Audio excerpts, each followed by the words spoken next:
अस्सलामुअलैकुम। आज हम बनाने वाले हैं मज़ेदार सी अलसी की पिनिया। ये हमारे गुर्दों गिट्टों के लिए बहुत मुफीद होती है। सर्दियों की सौगात है, आप भी अपने घर में ज़रूर बनाइएगा। इनको बनाने के लिए हमें ज़रूरत है गुड़ की, फूल मखानों की, बेसन की, काजू की, किशमिश की, गिरी की, अखरोट की, सूजी, इलायची, बादाम, चारे मगज़। ये हमारे पास खिशखास है जिसको हमने 2 पानियों में 2 के धूप में सुखाने के लिए 2 घंटे के लिए रख दिया था। गरम गरम फ्राई पैन में हमने आधा किलो अलसी को डाल देना है। इसको अच्छे से हमने ड्राई रोस्ट करना है। हाई फ्लेम पे हमने इसे भूनना है। जब इसका कलर चेंज हो जाए, खुशबू आना स्टार्ट हो जाए साथ वाले मोहल्ले को भी, तब हमने इसको उतार लेना है। आप देख सकते हैं बिल्कुल अच्छे से ये भून चुकी है और ये पिट पिट की आवाज़ें भी निकाल रही हैं। जब ये आवाज़ें निकालना स्टार्ट हो जाए तो हमने इसको एक परात में निकाल लेना है। उसके बाद हमने मिक्सी में इसे निकाल लेना है। मिक्सी में निकालने के बाद हमें इसको पीसना है। अच्छे से पीसेंगे, बिल्कुल फाइन पाउडर बना लेना है। इसी तरह हमने आधा किलो अलसी भुनी हुई को हमने पाउडर फॉर्म में कन्वर्ट कर लेना। अब हमने पाउडर व अलसी को एक बड़े से पतीले में निकाल लेना। इसी पतीले हम सारे मवाद को डाल देंगे। इसके बाद उसी फ्राई पैन में हमने देसी घी लेना है। याद रहे, इस पूरी हमने रेसिपी में देसी घी का इस्तेमाल करना है। इसमें हमने बादाम, काजू, अखरोट, खसखस, जितना आप दिल करे उतले, जितनी ज़्यादा होंगी उतनी ही आपके लिए मुफीद होंगी। इसके बाद हमने इस पर चारों मगज़ डाल देने।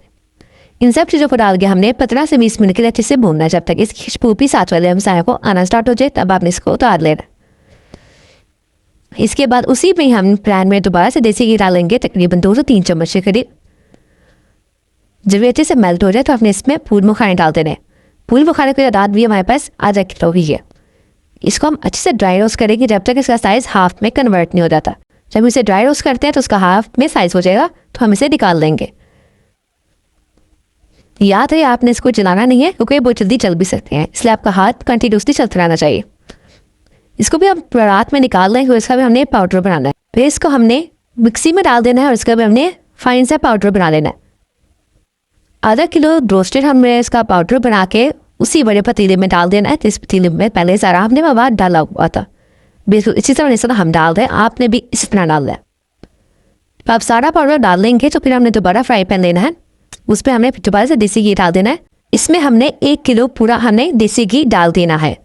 जब सारा 1 किलो देसी घी हमारा पिघल जाएगा तो उसमें हमने 1 किलो सूजी डाल देनी है। याद रहे, सूजी और देसी घी क्वान्टिटी बराबर रहनी चाहिए। इसके बाद हम इसे अच्छे से मिक्स करेंगे और भूनना स्टार्ट कर देंगे। तकरीबन इस पर 15 से 20 मिनट लगेंगे भूनने में। ऐसा ऐसा ये पाउडर ड्राई होना स्टार्ट हो जाएगा। जब तक घी नहीं निकलता ऐसा हम भूनते रहेंगे। देखिए हमारा घी निकलना स्टार्ट हो चुका है, तो हम इसे भी बड़े पतीले में ट्रांसफ़र कर देंगे। बड़े पतीले में ट्रांसफ़र करने के बाद जो बादामों और सारे ड्राई फ्रूट्स का हमने मिक्सचर बनाया था उसको भी हम डाल देंगे। फिर दोबारा कढ़ाई में हमने देसी घी ले लिया है 1 किलो, और इसमें हमने 1 किलो ही बेसन डाल दिया। हम इसको भी अच्छे से भूनते रहेंगे जब तक पूरे मोहल्ले में खुशबू ना फैल जाए। जैसे ही खुशबू आना स्टार्ट हो चुकी तो हमने इसको भी पतीले में डाल देना है। इसको डालने के बाद हमने इसमें गिरी किशमिश डाल देंगे और इसे हम अच्छे से चमचे के साथ मिक्स कर लेंगे। जहाँ रहे इस दौरान आपने बहुत ज़ोरदार चमचा मारना है इसमें। इसके बाद हमने 2 गिलास पानी लेने हैं। उस समय इसमें हमने 1 किलो गुड़ डाल देना है। जब गुड़ हमारा पतला पानी हो जाए तो हम भून लेंगे, क्योंकि इसमें कचरा होता है। इसके बाद हमें दोबारा डालना और 1 तार की चाशनी तक इसे पकाते रहना है।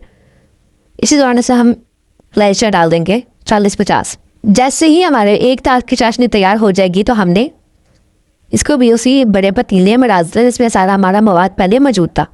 अब दोबारा हमें ज़ोरदार चमचा मारना है कि तमाम तर ज़र्रात हमारे चाशनी से कवर हो जाए, गुड़ की चाशनी से।